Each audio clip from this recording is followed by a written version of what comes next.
We talked before about get results and build your team. Well, how do you build a team? On this diagram here, you see the 4 quadrants, the star, the sort of new and developing, plateaued, and then the non-performer. Where do you think we spend the majority of our time? That's not a rhetorical question, by the way. You're allowed to answer that one. Where would you spend most of your time, do you think?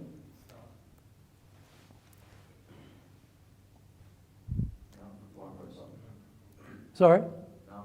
Non-performers, yeah. Carlo's answer is theoretically correct. In reality, though, the low performer gets all the attention.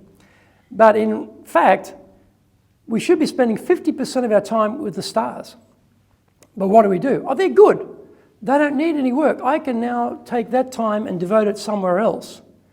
But they have got the capacity to do even more, but we're not tapping into that. 25% of our time should be on the new and developing to get those people to become the new stars. 15% on those who've plateaued, and only 10% on the non-performer, but we tend to put probably 90% of our attention on the non-performer and sort of split 10% between everyone else. Theoretically, we know this, but practically in reality, we forget to do it. And you just find yourself gravitating, trying to fix people who dimensionally probably can't grow that much anyway. You're better to grow your stars and grow your new and developing and put your time there. But this is a discipline thing. We know this, but we forget it. And so when we have a problem with performance, there are a number of aspects to this. And the first one here, I don't know what to do. So this is a lack of familiarity with the content, a lack of familiarity with maybe the system. This is just pure education. This is how you do things. Explain it. The second one here, I don't know how to do it. This is a skill aspect, so this is training. Do you have training? Do you have training for those particular skills? Does your training system tend to be a one-size-fits-all, which doesn't actually hit the needs of individuals, which may be different? And then we look at, I don't believe I can. Now, confidence in sales is a critical thing because your emotions are on a roller coaster. You go into one meeting, it's fantastic. You go into the next meeting, it's a disaster. You go into one meeting, they're all nice to you. You go in the next meeting, they're cold as ice to you. So you're up and down all the time. So confidence is a winner in sales. How do you deal with people who are going through this roller coaster of emotions and keep their confidence on a straight level? This is basically, you've got to be coaching them. And then we talk about, I don't know why I'm doing this. This comes back, they haven't bought into the vision. Why are we doing this? Why is this important? They haven't signed on because you haven't got the relationship, because your communication skills weren't there. You haven't built the trust to convince them to buy into the why. So in this case, this has got to be develop that relationship, develop the trust. And the last one is, well, actually, no, I don't want to do it. And in Japan, there's a great system here of you don't say, I don't want to do it. You just say, I don't understand. All right? That's code word in Japanese for I disagree with you and I'm not going to do it. All right? I wrote an article on that, actually, quite a long time ago, on the difference between I don't know and I don't want to do it. So when you hear I don't know, don't presume it's one of the above. Presume it might be a motivation issue. So what do you do about motivation? The solution to motivation is understanding what's driving the team. One of the problems is we may be making assumptions. There are some filters around what we think is driving the team. We may not be having that informal communication to really know what are the motivators.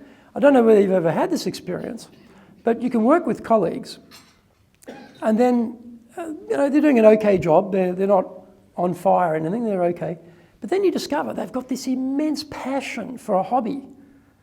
Incredible. And they're just, when you find out, you're just stunned at the amount of energy and money and power and everything they pour into this hobby that's not going into their job, not going into their career because the motivation is not there.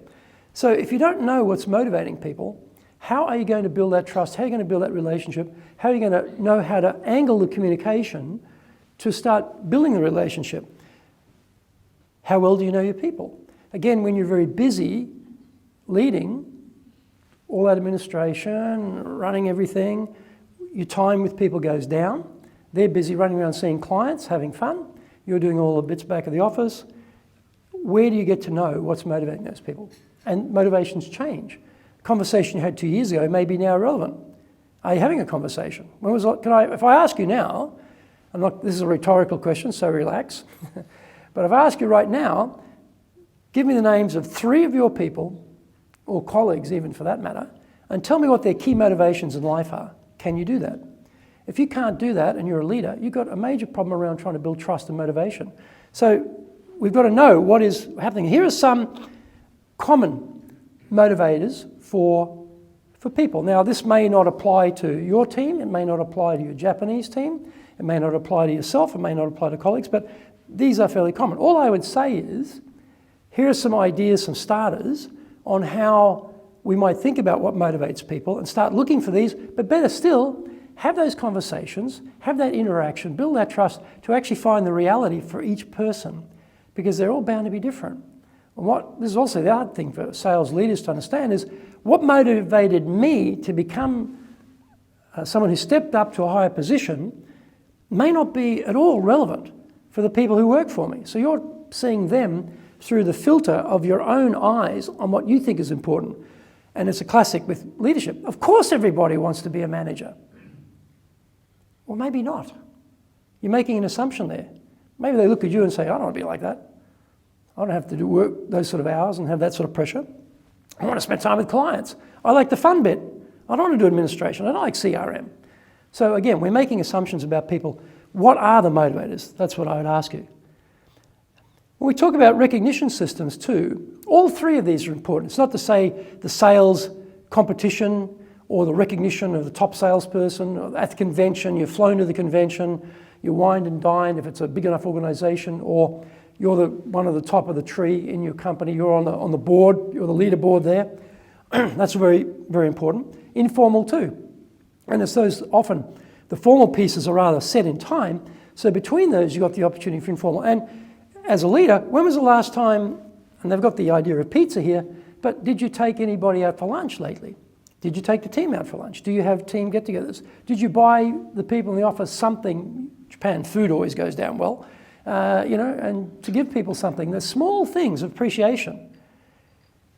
So recognition daily. Now that sounds, wow, daily. The trouble is we are taught to be defect finders. We are skilled in finding problems. We are experts in finding what's not right. As a leader, we've got to try and flip that around and start being good finders and try and find things we can praise and things we can recognize. And just small things. You want something done? The classic is you just give the order. I need that report by Tuesday. Boom. You read Dale Carnegie's Principles in the Golden Book, you're not going to do that. You're going to say something like, oh, by the way, thank you very much for your contribution in the meeting on Monday. That was a really interesting point you brought up, and I think everyone gained a lot from that. I certainly did, thank you. By the way, the report, can I get that on Tuesday next week? Do you hear the difference in the language? Right? But time-pressed leaders, short form, report next Tuesday. That's it. So again, that daily recognition, the idea of looking for good, if your starting point is looking for good, your whole conversation not only changes, it improves.